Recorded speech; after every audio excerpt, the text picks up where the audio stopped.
जिकडे नातं घट्ट असेल ना तिकडे नात्याला सणाची गरज नसते आणि अशीच घट्ट नाती एकत्र जेव्हा जेव्हा येतात तेव्हा नात्यांचा सण केव्हाही बनतो. तर आज मी भाऊबीज साजरी करण्यासाठी निघाले होते माझ्या माहेरी. 1 महिन्यानंतर माझ्या भावाला सुट्टी मिळाली होती. आता दिवाळीचा फराळ तर संपलेला होता. म्हटलं काहीतरी घरातून बनवून यावं म्हणून जितकं बेसनपीठ घरात होतं तितकेच बेसनपीठाचे मी लाडू बनवून घेतलेले आणि 4 लाडू आहोंसाठी ठेवलेले होते, कारण इलेक्शन ड्युटी असल्यामुळे त्यांना सुट्टी मिळत नव्हती. इथे घरं वगैरे छानपैकी लॉक करून घेतलेली आणि बसमध्ये बसलं तेव्हा ना मला अशा क्यूट आजी मिळाल्या होत्या. हल्ली मला जिकडे गेले तिकडे अशा क्यूट आजी मिळत आहेत ज्या की स्वतःहूनच म्हणतात की माझाही व्हिडिओ घे.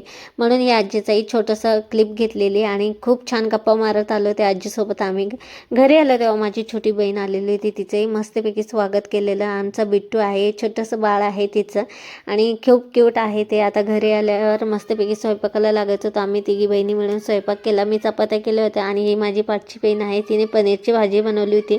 नंतर जेवण वगैरे झालं आणि मस्तपैकी शेकोटी करत आम्ही तिघी बहिणी गप्पा मारत बसलो. एक बहीण आहे ना तिची तब्येत खराब असल्यामुळे ती आराम करत होती खाली गोळ्या वगैरे घेऊन, म्हणून असं तिचा व्हिडिओ काही घेतलेला नाही.